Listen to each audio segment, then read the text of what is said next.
Hello दोस्तों, यदि आप भी मैट्रिक फाइनल परीक्षा 2027 में देने वाले हैं तो अभी की इस क्लास में हम लोग क्लास 10th के लिए सोशल साइंस यानी सामाजिक विज्ञान के 50 VVI ऑब्जेक्टिव क्वेश्चन देखेंगे जो आपके मैट्रिक बोर्ड परीक्षा 2027 में पूछा जाएगा।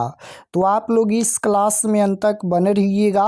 अभी की इस क्लास में हम लोग सामाजिक विज्ञान के 50 VVI महत्वपूर्ण ऑब्जेक्टिव क्वेश्चन देखेंगे मैट्रिक बोर्ड परीक्षा 2027 के लिए। तो आइए पहला नंबर क्वेश्चन देखते हैं। आप लोग भी मिलाइए कि 50 क्वेश्चन में आप कितना क्वेश्चन सही कर पाते हैं। तो पहला नंबर क्वेश्चन यहाँ पर पूछा गया है कि यूरोप का मरीज किसे कहा जाता है। बताना है कि यूरोप का मरीज किसे कहा जाता है। तो याद रखिएगा, यूरोप का मरीज तुर्की को कहा जाता है। Right answer option number C हो जाएगा। यूरोप का मरीज किसे कहा जाता है तो तुर्की को, option number C correct answer. Question number 2 यहाँ पर पूछा गया है कि कार्ल मार्क्स का जन्म कहाँ हुआ था। तो कार्ल मार्क्स का जन्म कहाँ हुआ था तो याद रखिएगा, कार्ल मार्क्स का जन्म जर्मनी में हुआ था। तो option number B right answer हो जाएगा। कार्ल मार्क्स का जन्म कहाँ हुआ था तो जर्मनी में हुआ था। क्वेश्चन नंबर 3 यहाँ पर पूछा गया है। 3 नंबर क्वेश्चन यहाँ पर पूछा गया है कि निम्नलिखित नदियों में से किसे बिहार का शोक कहा जाता है। तो किस नदी को बिहार का शोक कहा जाता है, गंगा नदी, गंडक नदी या कोसी नदी या फिर पुनपुन नदी। तो निम्नलिखित नदियों में से किसे बिहार का शोक कहा जाता है तो याद रखिएगा, कोसी नदी को बिहार का शोक कहा जाता है। Right answer option number C हो जाएगा। कोसी नदी को बिहार का शोक कहा जाता है।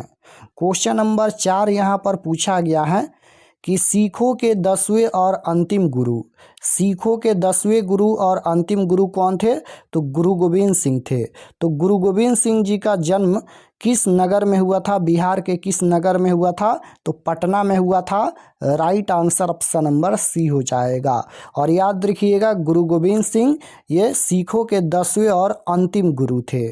क्वेश्चन नंबर 5 यहाँ पर पूछा गया है कि अंकरवाट के मंदिर का निर्माण किस शासक के द्वारा करवाया गया। अंकरवाट के मंदिर का निर्माण किस शासक के द्वारा करवाया गया था। तो सबसे पहले तो आपको याद होना चाहिए कि अंकरवाट का मंदिर कहाँ स्थित है। अंकरवाट का मंदिर कंबोडिया में स्थित है, याद रखिएगा। और अंकरवाट के मंदिर में किस हिंदू देवता का मंदिर है तो विष्णु देवता का मंदिर है। अंकरवाट का मंदिर ये कंबोडिया में स्थित है। तो क्वेश्चन पूछा गया है कि अंकरवाट के मंदिर का निर्माण किस शासक के द्वारा करवाया गया तो याद रखिएगा, सूर्यवर्मन द्वितीय के द्वारा। Option number A right answer हो जाएगा, सूर्यवर्मन द्वितीय। क्वेश्चन नंबर 6 यहाँ पर पूछा गया है कि पंचायती राज व्यवस्था सर्वप्रथम किस राज्य में लागू किया गया। पंचायती राज व्यवस्था सर्वप्रथम सबसे पहले किस राज्य में लागू किया गया तो राजस्थान में लागू किया गया। Right answer option number A हो जाएगा, राजस्थान में। क्वेश्चन नंबर 7 यहाँ पर पूछा गया है कि योजना आयोग को भंग कर कौन सा आयोग बना। तो योजना आयोग को भंग कर कौन सा आयोग बना तो नीति आयोग बना था। Right answer option number A हो जाएगा, नीति आयोग। और योजना आयोग का गठन कब हुआ था तो 15 मार्च 1950 को हुआ था, याद रखिएगा। क्वेश्चन नंबर 8 यहाँ पर पूछा गया है कि भारत में वित्तीय वर्ष होता है। तो भारत में वित्तीय वर्ष होता है 1 अप्रैल से 31 मार्च तक। Right answer option number B हो जाएगा, 1 अप्रैल से 31 मार्च तक। क्वेश्चन नंबर 9 यहाँ पर पूछा गया है कि बृहद क्षेत्र में जल की उपस्थिति के कारण ही पृथ्वी को कहते हैं। तो बृहद क्षेत्र में जल की उपस्थिति के कारण ही पृथ्वी को क्या कहा जाता है तो नीला ग्रह कहा जाता है। Right answer option number B हो जाएगा, नीला ग्रह कहा जाता है। क्वेश्चन नंबर 10 पूछा गया है कि सूचना का अधिकार अधिनियम कानून कब लागू हुआ। तो सूचना का अधिकार अधिनियम कानून कब लागू हुआ तो राइट आंसर क्या हो जाएगा, ये कब लागू हुआ था। सूचना का अधिकार अधिनियम कानून कब लागू हुआ तो बिल्कुल इसका आंसर याद रखिएगा 2005 में। तो ऑप्शन नंबर बी में दिया गया है 2005 में। क्वेश्चन नंबर 11 यहाँ पर पूछा गया है कि वर्तमान में नेपाल की शासन प्रणाली क्या है। तो वर्तमान में नेपाल की शासन प्रणाली लोकतंत्र है और भारत की भी शासन प्रणाली लोकतंत्र है। तो right answer option number A हो जाएगा लोकतंत्र। क्वेश्चन नंबर 12 यहाँ पर पूछा गया है कि राजनीतिक दलों की मान्यता और उनका चिन्ह किसके द्वारा प्रदान किया जाता है। तो राजनीतिक दलों की मान्यता और उसका चिन्ह जो है वह किसके द्वारा प्रदान किया जाता है। तो निर्वाचन आयोग के द्वारा प्रदान किया जाता है, यानी इलेक्शन कमीशन के द्वारा प्रदान किया जाता है। Right answer option number C हो जाएगा निर्वाचन आयोग। क्वेश्चन नंबर 13 यहाँ पर पूछा गया है। 13 नंबर क्वेश्चन देखिएगा यहाँ पर है कि भारतीय संविधान के अनुच्छेद 19 में देश के सभी नागरिकों को कौन सा मूल अधिकार दिया गया है। तो स्वतंत्रता का अधिकार दिया गया है। Right answer option number A में है। या फिर पूछा जाएगा कि स्वतंत्रता का अधिकार किस अनुच्छेद में है। तो अनुच्छेद 19 में है। अनुच्छेद 19 में ही देश के सभी नागरिकों को यहाँ पर स्वतंत्रता का अधिकार दिया गया है। तो राइट आंसर ए हो जाएगा। क्वेश्चन नंबर 14 पूछा गया है कि टीपू सुल्तान शासक थे। तो टीपू सुल्तान ये मैसूर के शासक थे। Right answer option number A हो जाएगा मैसूर के। क्वेश्चन नंबर 15 पूछा गया है कि निम्न में कौन यहाँ पर बीमारू राज्य है। तो बीमारू राज्य पूछा गया है। तो इसका आंसर हो जाएगा इनमें से सभी हो जाएगा option number D. Question number 16 यहाँ पर पूछा गया है कि अंतर्राष्ट्रीय महिला दिवस किस तिथि को मनाया जाता है। तो अंतर्राष्ट्रीय महिला दिवस 8 मार्च को मनाया जाता है। Right answer option number B हो जाएगा। अंतर्राष्ट्रीय महिला दिवस कब मनाया जाता है। तो 8 मार्च को मनाया जाता है।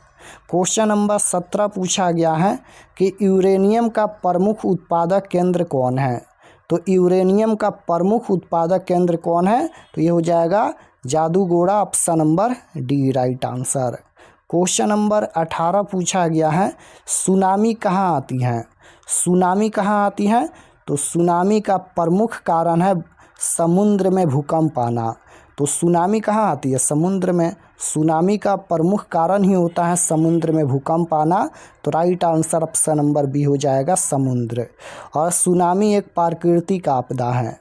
क्वेश्चन नंबर 19 पूछा गया है कि लोकतंत्र की सफलता निर्भर करती हैं। लोकतंत्र की सफलता किस पर निर्भर करती हैं। लोकतंत्र की सफलता किस पर निर्भर करती हैं। तो याद रखिएगा नागरिकों की विवेकपूर्ण सहभागिता पर निर्भर करती हैं। Right answer option number C हो जाएगा। क्वेश्चन नंबर 20 यहाँ पर पूछा गया है। 20 नंबर क्वेश्चन है कि किसने कहा बिहार के विकास के बिना भारत का विकास संभव नहीं है। तो डॉक्टर APJ अब्दुल कलाम ने कहा था कि बिहार के विकास के बिना भारत का विकास संभव नहीं है। तो right answer option number A हो जाएगा। क्वेश्चन नंबर 21 पूछा गया है कि बोलिविया में जनसंघ का मुख्य कारण था। क्या कारण था। तो पानी की कीमत में वृद्धि। Right answer option number A हो जाएगा पानी की कीमत में वृद्धि। क्वेश्चन नंबर 22 पूछा गया है कि भारत का राष्ट्रीय पक्षी कौन है। भारत का राष्ट्रीय पक्षी कौन है। मोर। Right answer option number C हो जाएगा भारत का राष्ट्रीय पक्षी कौन है। मोर। क्वेश्चन नंबर 23 पूछा गया है कि संजय गांधी जैविक उद्यान किस नगर में स्थित है। तो संजय गांधी जैविक उद्यान ये किस नगर में स्थित है। तो ये पटना में स्थित है। राइट आंसर डी हो जाएगा संजय गांधी जैविक उद्यान ये किस नगर में स्थित है। तो ये पटना में स्थित है। क्वेश्चन नंबर 24 है कि वेदों की ओर लौटो का नारा किसने दिया था।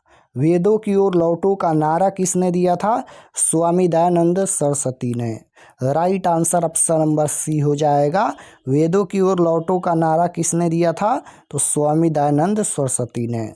क्वेश्चन नंबर 25 पूछा गया है कि गुटेनबर्ग का जन्म हुआ था। गुटेनबर्ग का जन्म कहाँ हुआ था। तो जर्मनी में हुआ था। Right answer option number B हो जाएगा। और गुटेनबर्ग ने सर्वप्रथम बाइबिल पुस्तक की छपाई की थी क्वेश्चन नंबर 26 है कि सांप्रदायिक राजनीति आधारित होती है। तो सांप्रदायिक राजनीति ये किस पर आधारित होती हैं? तो याद रखिएगा ये धर्म पर आधारित होती हैं। राइट आंसर ए हो जाएगा धर्म पर। क्वेश्चन नंबर 27 पूछा गया है यहाँ पर, निम्नलिखित उद्योगों में कौन सी कृषि पर आधारित नहीं है? कौन यहाँ पर कृषि पर आधारित नहीं है? तो देखिए सीमेंट यहाँ पर ये कृषि पर आधारित नहीं है। सीमेंट ये चूना पत्थर से बनता है, तो ये कृषि पर आधारित नहीं है। तो राइट आंसर बी हो जाएगा सीमेंट। क्वेश्चन नंबर 28 पूछा गया है कि वार एंड पीस किसकी रचना है? तो वार एंड पीस किसकी रचना है? तो यह रचना लियो टॉल्स्टॉय की है। Right answer option number B हो जाएगा लियो टॉल्स्टॉय। क्वेश्चन नंबर 29 है, चावल है। चावल कौन सा फसल है? तो चावल एक खरीफ फसल है। Right answer option number A हो जाएगा चावल ये खरीफ फसल है और गेहूं रबी फसल है। क्वेश्चन नंबर 30 पूछा गया है कि नई आर्थिक नीति में किसे सम्मिलित नहीं किया गया है? तो नई आर्थिक नीति में किसे सम्मिलित नहीं किया गया है? तो नियंत्रित अर्थव्यवस्था को सम्मिलित नहीं किया गया है। Right answer option number A हो जाएगा। 31 नंबर क्वेश्चन है कि सौर ऊर्जा निम्नलिखित में कौन सा संसाधन है? सौर ऊर्जा निम्नलिखित में कौन सा संसाधन है? तो यह एक नवीकरणीय संसाधन है। राइट आंसर बी हो जाएगा सौर ऊर्जा यह एक नवीकरणीय संसाधन है। क्वेश्चन नंबर 32 पूछा गया है कि WTO यानी विश्व व्यापार संगठन की स्थापना किस वर्ष की गई? तो विश्व व्यापार संगठन की स्थापना किस वर्ष की गई? तो याद रखिएगा 1995 में की गई। तो ऑप्शन नंबर ए में दिया गया है। Right answer option number A हो जाएगा। क्वेश्चन नंबर 33 है कि Tata iron and steel company की स्थापना की गई? तो ये 1907 में की गई थी। Tata iron and steel company की स्थापना 1907 में की गई थी। राइट आंसर बी में दिया गया है। 34 नंबर क्वेश्चन है कि किसने कहा संसाधन होते नहीं बनते हैं? किसने कहा कि संसाधन होते नहीं बनते हैं? तो यह कथन है जिमरमैन का। जिमरमैन का कथन है कि संसाधन होते नहीं बनते हैं। तो option number A right answer. Question number 35 पूछा गया है कि इनमें कौन सा संस्थागत वित्त का साधन है? तो कौन यहाँ पर वित्त का साधन है? तो व्यावसायिक बैंक हो जाएगा। Option number C right answer हो जाएगा व्यावसायिक बैंक। क्वेश्चन नंबर 36 पूछा गया है राष्ट्रीय विकास परिषद का गठन कब हुआ था? तो राष्ट्रीय विकास परिषद का गठन 1952 में हुआ था। Option number C correct answer हो जाएगा 1952 में। क्वेश्चन नंबर 37 पूछा गया है कि सविनय अवज्ञा आंदोलन किस यात्रा से शुरू हुआ था? तो सविनय अवज्ञा आंदोलन ये 1930 दांडी यात्रा से शुरू हुआ था। Right answer option number C हो जाएगा 1930 दांडी यात्रा से शुरू हुआ था। क्वेश्चन नंबर 38 पूछा गया है कि निम्न में किसको प्राथमिक क्षेत्र कहा जाता है? प्राथमिक क्षेत्र किसे कहा जाता है? तो कृषि क्षेत्र को प्राथमिक क्षेत्र कहा जाता है, औद्योगिक क्षेत्र को द्वितीय क्षेत्र कहा जाता है, सेवा क्षेत्र को तृतीय क्षेत्र कहा जाता है। तीनों आप लोग याद रखिएगा। 39 नंबर क्वेश्चन है कि प्राथमिक ऊर्जा का उदाहरण कौन सा नहीं है? नहीं पूछा गया है प्राथमिक, तो ये विद्युत हो जाएगा। Option number B right answer. Question number 40 है संचार का सबसे लोकप्रिय साधन कौन है? तो संचार का सबसे लोकप्रिय साधन अभी के समय में मोबाइल है और पहले के समय में टेलीफोन था। तो इसका आंसर ऑप्शन नंबर बी हो जाएगा मोबाइल है अभी के समय में। 41 नंबर क्वेश्चन पूछा गया है कि भारत सरकार ने सूचना का अधिकार अधिनियम कब पारित किया?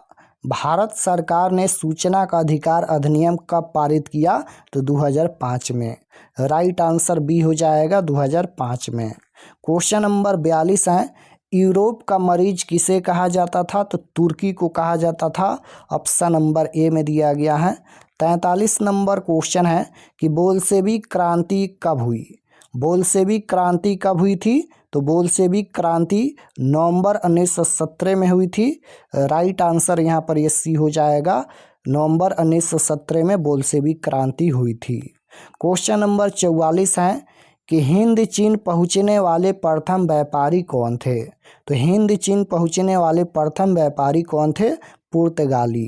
Right answer option number C हो जाएगा, पुर्तगाली। क्वेश्चन नंबर 45 पूछा गया है कि असहयोग आंदोलन का प्रस्ताव कांग्रेस के किस अधिवेशन में पारित हुआ? तो असहयोग आंदोलन का प्रस्ताव कांग्रेस के किस अधिवेशन में पारित हुआ? तो सितंबर 1920 कोलकाता में पारित हुआ। Option number A right answer हो जाएगा।